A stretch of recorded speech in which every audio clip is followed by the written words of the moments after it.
JT, so, obviously looking at the game, not what you guys wanted, not what anybody wanted, but to try and look at some positives, it did feel like to me that your O-line did play pretty well, all things considered, against a very tough Oklahoma front. Just kind of evaluate what the O-line did for you on Saturday.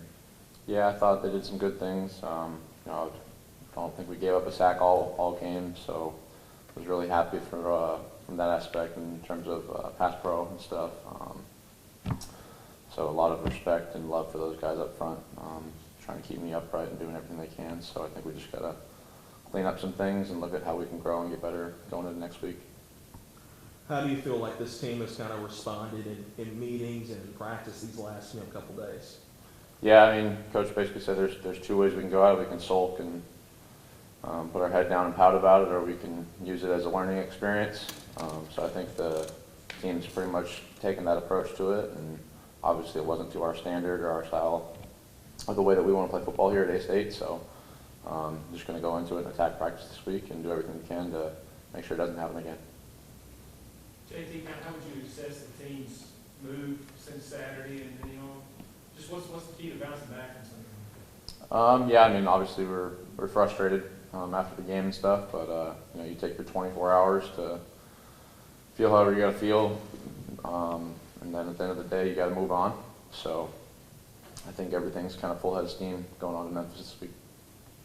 What's the biggest sort of challenge you're looking at already when you look at and study how Memphis plays? Yeah, have a lot of respect for their program. They do a lot of different things on defense, play a lot of players, they all play hard. So I think at the end of the day, you just got to try to find ways to protect the ball first and foremost, and then create some more explosive plays than we did last week, and just move the ball and be more consistent. I think is going to be the goal.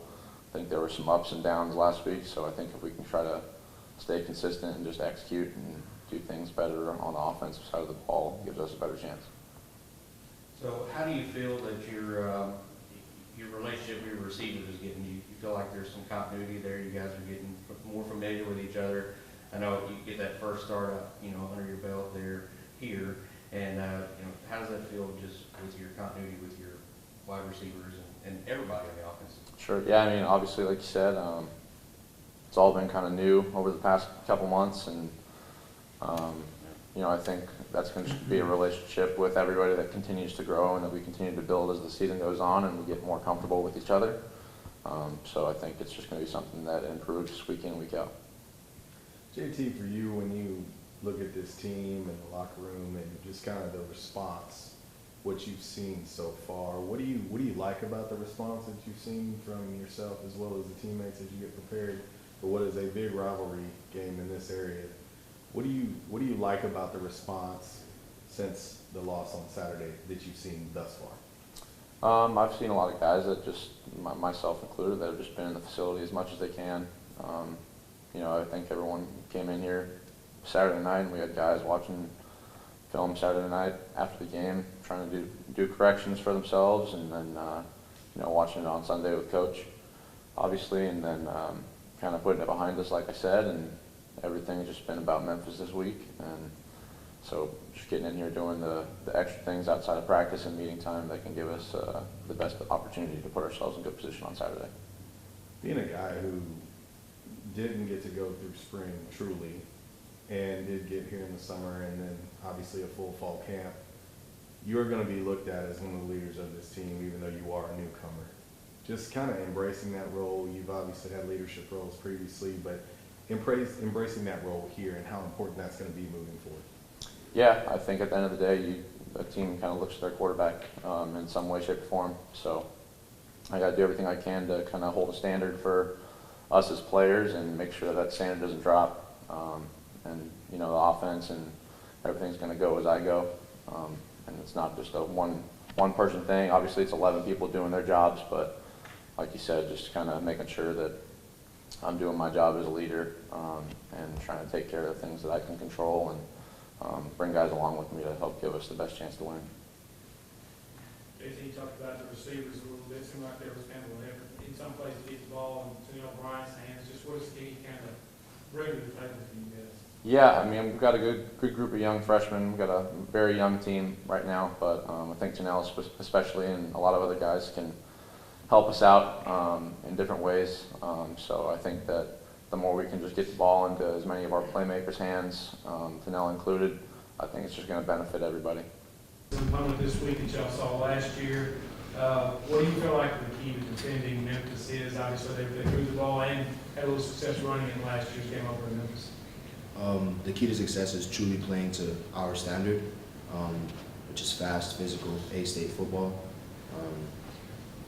Really focusing and honing in on that throughout the week in practice to get to the prize, which is to win, is going to be extremely important, but playing to our standard. Obviously, Oklahoma runs very up-tempo, very fast, so was communication an issue at all on Saturday, getting the calls in defensively, and then how do you look at Memphis' offense and how you evaluate them? I think communication, from coaches to players was pretty good, but I think that the focus that is needed needs to amp up. And going into this week, I think the urgency has definitely picked up in that area of focus through all the little things, not just the big thing of just being on the field, but the focus of when you're in meetings, when you're on the field during practice, little things like that. All that urgency has picked up in terms of focus. So. Like sometimes when you have a team that has a ton of new faces and you're still trying to figure things out, still trying to gel. Yeah, you can do a lot of stuff in the off season, but when it gets real, it's kind of hard to figure out gelling, especially against an opponent like Oklahoma. But also too, I think sometimes with youth comes the need for maybe a wake-up call. And sometimes you as a leader, other teams, other guys that are leaders on this team can't necessarily get it. They try but can't get it. Do you think that Saturday was a wake-up call in some form or fashion for this team, and do you think it was much needed? Exactly. I think whenever you go through any type of adversity, and it's, in this case, big adversity, it really shows you, who you really are, who the team really is. And like JT said just a while ago, it gives us an opportunity to dig ourselves out of that hole and find out what we're really made of. And I think we're made of a lot more than we displayed last Saturday. And moving forward, we're going to work entirely, very, very hard to prove that. You had some experience in this rivalry. What has it just been like these last couple of years going up against Memphis? Just how competitive has it been? Just how cool is it to kind of have a rivalry game like this early in the season? It's extremely competitive, and I think also it's as competitive as it gets. Being in that environment, whether it's the fans and how you see the approach of the fans, and you see that scarlet and red, and then you see that blue, going up against that clash against each other, it's real, and you feel it around the facility now. You feel it going into the week. To be honest with you, I'm getting chills sitting up here even talking about it. But it's real, and we take tremendous pride in Arkansas State football, going up against anybody, but going up against Memphis and it being a rivalry game, we take tremendous pride in that. How would you kind of describe the team movement, after Saturday, and how it's maybe changed, the last, since then? Inspired through what we went through, like the adversity that we had to overcome in that game, or go through in that game, and we're going to have to overcome throughout the course of the season. I think that the team is extremely inspired, and that needs to, roll over week after week after week, and not just, for the moment. It can't just be 24 hours you feel something and it's done. No, that's real. It's felt, and I think it's going to continue to roll over throughout the entire season.